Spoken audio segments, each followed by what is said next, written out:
Shocking night on the Eastern Front, January 2026. Ukraine destroys Russian super-convoy, Putin's most expensive artillery, turned to scrap, dear listeners. Welcome to an absolute special broadcast. It is January 2026. The icy darkness of the Ukrainian steppe is illuminated only by the flames of an inferno that has shaken the Russian army to its core. Imagine this, a highly protected, strategic Russian weapons transport millions of dollars on wheels speeds through the night filled with newly delivered Chinese wonder weapons intended to decide the war. The Russians felt untouchable. They had everything: air defense jammers, reconnaissance drones, special forces. And yet, in a single breathtaking night, Ukraine destroys it all. 15 brand new PLZ-05. Self-propelled howitzers, each weighing over 35 tons. Each costing nearly $4 million, become glowing scrap metal before they could ever fire a single shot. A convoy worth over $80 million annihilated. Russian soldiers die in the flames. Their elite units surrender to drones that cost less than a used car. This is no lucky hit. This is a humiliation. This is the proof.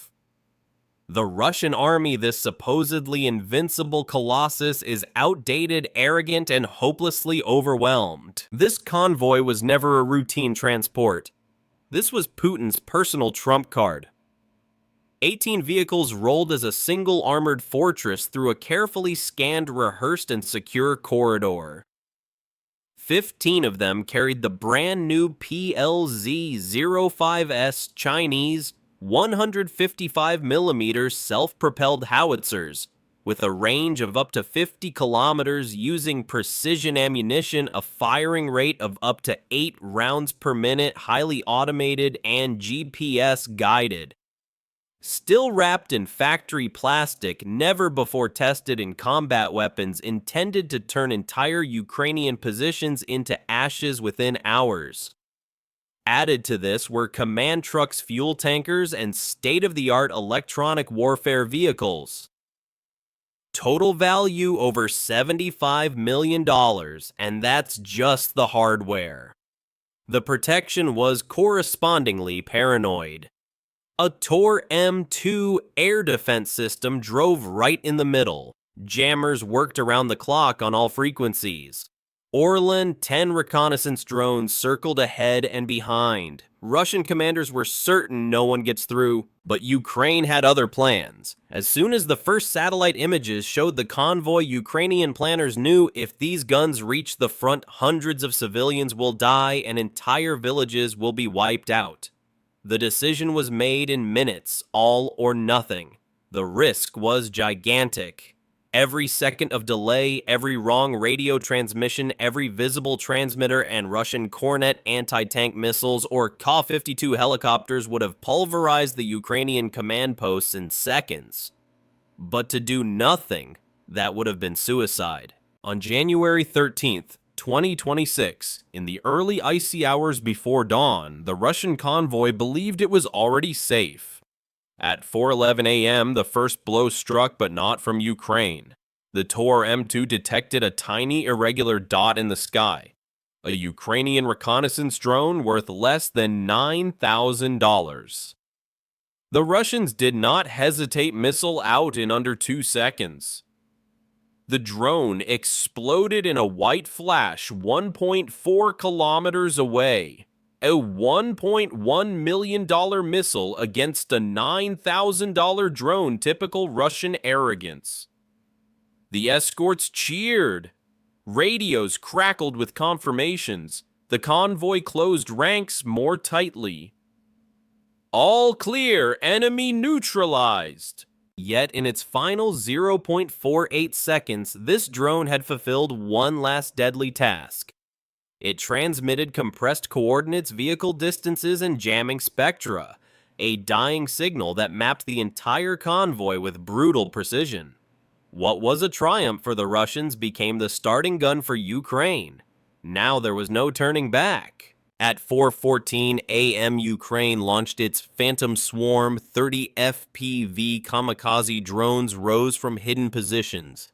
Each flew chaotically between 150 and 190 kilometers per hour, low, wild, and unpredictable. No straight lines, no symmetry, a nightmare for any radar. The target was not tanks or infantry. The target was the Russian software. The Tor. M2 began to stutter. Targets appeared, disappeared, and overlapped. The system classified them as interference, environmental noise, or false echoes. For 90 seconds, confusion reigned. Ukrainian operators breathed a sigh of relief, but time was running out. At 4:16 a.m., a Russian Orlan 10 operator took manual control. He ignored the automation and zoomed in on the chaotic movements. Suddenly he realized, this is no coincidence. This is a hunt. Immediately, the Russian Spetsnaz teams reacted. They jumped from the vehicles, and an anti-drone energy weapon system powered up. A silent beam and 3 FPV feeds went dark. Drones fell like stones into the woods. Within 1 minute, 5 drones were lost. The convoy accelerated to over 70 kilometers per hour, and distances shrank to under 4 meters. The Russians were now actively searching, and the danger became lethal. At 4:17 a.m., Ukraine struck back with a brilliant, desperate ruse. The Echo Trap Ukrainian systems captured the Orlan 10's control signal and retransmitted it with exactly a 1.1 second delay. The Russian operator suddenly saw that his inputs no longer matched the movement. Coordinates drifted. The drone began to fight itself. 40 seconds of flying blind. Exactly in this window, a Switchblade 600 loitering munition was launched. It climbed to 4,800 meters, found the Orlan 10, dived and shredded it with 4.5 kilograms of explosives. A clean kill. Russia's most important eye in the sky was blind. But escalation followed immediately. At 4:19 a.m., a Ka-52 Alligator attack helicopter took off 12 tons of armored fury with thermal sensors cutting through the treetops. From a distance of 6 kilometers, it located the heat signature of the Ukrainian command vehicle. A Viker missile target locked impact in 20 seconds. Inside the Ukrainian vehicle, alarms wailed. At the last second, an aerosol decoy was ignited, an artificial fire cloud hotter than any engine. The missile plunged into it, exploding harmlessly in the forest. The Ka-52 veered in its autocannon, ready for strafing. In that moment, Ukraine dared the ultimate coup. A modified FPV drone with a compact EMP charge rose vertically and detonated at a height of a few hundred meters. No direct hit was necessary, only proximity.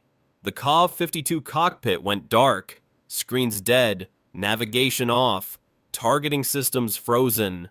The pilot fought with pure muscle power, aborted the mission, and limped back to base. For a moment, the sky belonged to Ukraine. At 4:22 a.m. came the climax. 22 remaining FPV drones damaged, nearly out of fuel, but still alive. Each carried a precision-shaped charge optimized for fuel tanks.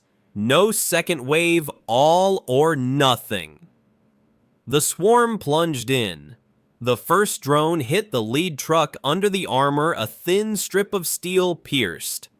Delay fuse. Milliseconds later, a 700-liter diesel tank exploded from the inside. The pressure tore the vehicle apart, lifted it into the air, and slammed it back onto the road. The fireball consumed the next vehicle only 3.5 meters away. Secondary explosions followed like a chain reaction. Fuel lines ruptured, ammunition cooked off. One detonation became 3, then 6, then an inferno. Within 45 seconds, the convoy ceased to exist. Drone feeds flickered out one by one, not because of jammers, but due to pure heat and pressure waves.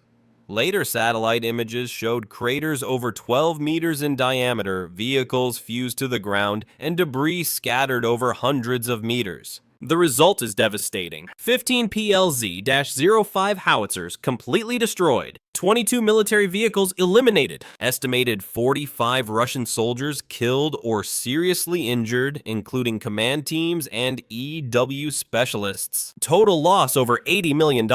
Strategic damage. Immeasurable. These guns never arrived at the front. The planned fire raids never took place. Russian artillery superiority remained a dream. For Ukrainian units in that sector, it meant less counterfire, less pressure, more time to breathe, and higher chances of survival. Dear listeners, this is not a story of miracle cures. This is a story of intelligence, courage, and adaptation under deadly pressure. This is the proof that the Russian army, with all its billions, all its drones, helicopters, and missiles, can be humiliated by a handful of highly motivated Ukrainians using drones worth a few thousand euros. And now I ask you, what shocked you most about this operation? Was it the cold-bloodedness of the Russians in wasting $1 million missile on a $9,000 drone? Or the brilliant audacity of Ukraine in blowing up a high-tech convoy with cheap FPV drones and a homemade EMP? In your opinion, what should the Russians have done differently to avoid this disaster? Call in right in the comments. Your opinion counts in this historic hour. Stay tuned, the war continues, and every night a new legend can be born. This is your voice from the airwaves. Independent, fearless, unstoppable.